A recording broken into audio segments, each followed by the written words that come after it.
کو آسان کریں. تو انہ السمیع البصیر کہ اگر کوئی ایک بندہ دیکھتا ہے اللہ کا ولی تو اس کی بینائی کا عالم یہ ہو جاتا ہے میرے آقا علیہ السلام کی بینائی کا عالم کیا ہوگا. تو اس لیے تو کہا جاتا ہے علماء فرماتے ہیں کہ حضور علیہ السلام کو جب آپ درود و سلام پیش کرتے ہیں تو حضور خود سماعت فرماتے ہیں. اندازہ کرے ویسے تو درود پیش کیا جاتا ہے نا, فرشتے جا کے پیش کرتے ہیں جب درود پڑھتے ہیں نا, تو لیکن جو خاص عاشق جب درود پڑھتے ہیں تو وہ سرکار خود سماعت فرماتے ہیں. یہ سرکار کی شان کا عالم ہے. جس نے کلیم اللہ ہوئے نا تو ان کی شان کا عالم دیکھ لیں, اور پھر جو حبیب ہیں ان کی شان کا عالم دیکھ لیں. کمپیریزن نہیں, اللہ تعالیٰ نے شان عطا فرمائی ہے اپنے انبیاء کو. اچھا جی, وہاں پہ کیا ہوا کہ آقا علیہ السلام کا سینہ مبارک چاک کیا گیا, دل مبارک کو نکالا گیا, غسل دیا گیا آب زمزم سے. اندازہ کر لیں, سائنس تو ابھی قدموں کی دھول ہے نا حضور کے. آج سائنس یہ کہتی ہے کہ جناب ہارٹ سرجری کی جا سکتی ہے, ایسے ہی ہے نا, دل نکالا جا سکتا ہے, بندہ پھر بھی زندہ رہتا ہے. تو وہاں پہ دیکھیں ابھی تک یہ ہارٹ سرجری کے بارے میں کسی نے سوچا بھی نہیں ہوگا تب تو. یہ تو ابھی کی پیداوار ہے نا ہارٹ سرجری, اس سے پہلے تو لوگوں کو نہیں پتا ہوتا کیا ہوتا ہے. لیکن 1500 سال پہلے آقا علیہ السلام کی ہارٹ سرجری ہوئی ہے. جبرائیل امین کہہ رہے ہیں, حضور بتا رہے ہیں, اندازہ کر رہے ہیں, اور زندہ بھی ہیں. اندازہ کریں, یہاں پہ تو بے ہوش بھی کیا جاتا ہے نا, سارے معاملات کیے جاتے ہیں, اور وہاں پہ زندگی بھی موجود ہے, سب کچھ ہے, اور وہ سب مبارک دیا جا رہا ہے, اور پھر دوبارہ سے بند کیا جاتا ہے, ویسا ہی ہو جاتا ہے, بالکل سیم ایسا ہو جاتا ہے. اب یہاں سے کلیم آقا علیہ السلام کو براق پر لے کے جایا جاتا ہے.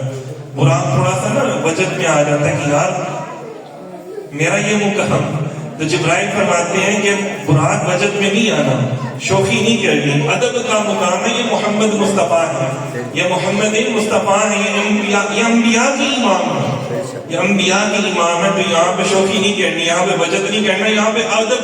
یہ ہے کہ ادب مصطفیٰ. صحابہ کرام کی بارگاہ میں, صحابہ کرام جو تھے نا حضور کی بارگاہ میں ایسے بیٹھتے تھے کہ جیسے اوپر لوگ سمجھتے تھے کہ جیسے اوپر ان کے پرندے بیٹھے ہوئے ہیں, اگر ذرا سے بھی لے تو پرندے اڑ جائیں گے. تو یہ ادب کا مقام ہے, یہاں پہ ایسا نہیں کرنا. اچھا دیکھیں, براق برق سے نکلا نا, بجلی. چھوٹی چھوٹی سی باتیں ہیں, تھوڑا سا بچوں کو بتاتے چلیں کہ کتنی چھوٹے چھوٹے پوائنٹس ہیں نا, بڑے پیارے پیارے پوائنٹس ہیں. آج کل کے جو اس حوالے سے بھی, سائنس کے حوالے سے بھی, اور تھوڑا سا روحانیت کے حوالے سے بھی, مقام اور درجے کے حوالے سے بھی حضور کے, یہ سب چیزوں کی معراج ہو رہی تھی. اب اندازہ کریں کہ یہاں پہ پہلے جبرائیل کی معراج اور کس کی, براق کی معراج ہو رہی ہے. براق کو کیا سواری مل رہی ہے, امام الانبیاء کی سواری, سید الانبیاء کی سواری, مطلب حضور کی قربت عطا ہو رہی ہے. اب براق کی سپیڈ کتنی ہے, تقریباً کم و بیش 1,80,000 سے بھی زیادہ کلومیٹر پر سیکنڈ کے حوالے سے وہ چلتا ہے. 1,80,000, اس سے بھی خیر زیادہ ہی, ایگزیکٹ یاد نہیں رہی, لیکن اس سے بھی کہیں زیادہ پر سیکنڈ کے حساب سے چلتا ہے. اب اندازہ کر لیں, ہم روڈ پہ جاتے ہیں نا, کسی تیز جیسے یہ موٹر وغیرہ پہ چلتے ہیں تو 110 کی سپیڈ پہ ہی ہے نا یہاں پر, تو اگر 110 کی سپیڈ پہ بھی جا رہے ہو, 100 کی سپیڈ پہ بھی جا رہے ہو, تو رستے میں ہم بہت مشکل ہوتا ہے کہ ان کی دکانوں کے نام پڑھ سکیں, وہ جگہوں کے نام پڑھ سکیں, کسی کو یاد بھی کر سکیں.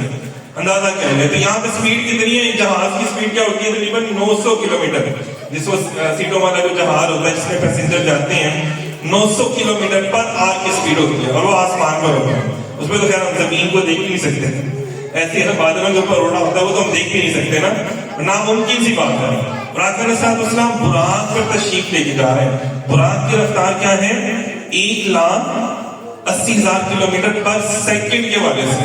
مطلب یہ ہوا کہ وہ 1 منٹ میں کتنا اڑتا ہوگا, 60 سیکنڈ ہوتے ہیں نا, تو تقریباً کم و بیش کی 80 لاکھ کلومیٹر کا فاصلہ وہ ایک سیکنڈ 1 منٹ میں طے کر رہا ہے. تو ایسے تو کچھ بھی نظر نہیں آتا ہوگا. لیکن آقا علیہ السلام کیا بتا رہے ہیں کہ میں نے موسیٰ علیہ السلام کو دیکھا, میں نے موسیٰ علیہ السلام کو دیکھا فلاں مقام پر, اور وہاں پہ وہ اپنی قبر کے اندر موجود تھے. اچھا دیکھیں, قبر کے اندر کا حالات بھی حضور جانتے ہیں. قبر کے اندر حضور دیکھ رہے ہیں کون, موسیٰ کلیم اللہ نماز ادا فرما رہے ہیں. اور کیا کر رہے ہیں, نماز ادا فرما رہے ہیں. اندازہ کر رہے ہیں, مطلب یہ بھی معلوم ہے کہ مٹی کے نیچے کون ہے, اور وہ کیا کر رہا ہے, اور وہ کون ہے, اس کا مقام, اس کا درجہ کیا ہے. اندازہ کر لیں کہ شان ہے نا.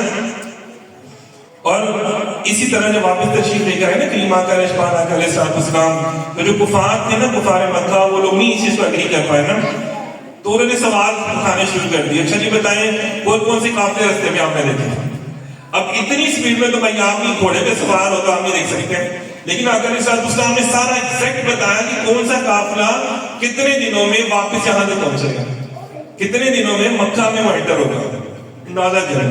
یہ چیزیں ساری حضور نے بتائیں کہ رستے میں جو جو مقامات آئے وہ بھی بتائیں۔ آقا علیہ السلام مسجد اقصیٰ تشریف لے کر گئے۔ اب یہاں پہ معراج کس کی شروع ہو جاتی ہے؟ مسجد اقصیٰ کی۔ مسجدیں سبحان اللہ کہہ دیں یار۔ اچھا میں آپ کو سبحان اللہ اس لیے کہہ رہا ہوں کہ اللہ تعالیٰ نے فرمایا سبحان اللہ ذی الصلاۃ، یہ بات اللہ نے خود کہی، اپنے محبوب کی شان بیان کرنے سے پہلے اللہ تعالیٰ کہے سبحان اللہ، کیا شان، سبحان اللہ کیا محبوب ہے، ایسے ہی نا سبحان اللہ، تو اللہ تعالیٰ خود فرما رہے ہیں سبحان اللہ، تو یار ہم کیوں نہیں کہہ سکتے سبحان اللہ؟ کہہ دیتے ہیں سبحان اللہ۔ فرمایا کہ ابراہیم علیہ السلام نے فرمایا تھا کہ محبوب کہ ایک تو یہ بات انہوں نے کہی کہ محبوب آپ اپنی امت کو میرا سلام کیجیے گا، اپنی امت کو جب معراج کی رات حضور آپ پہ تشریف لا فرمایا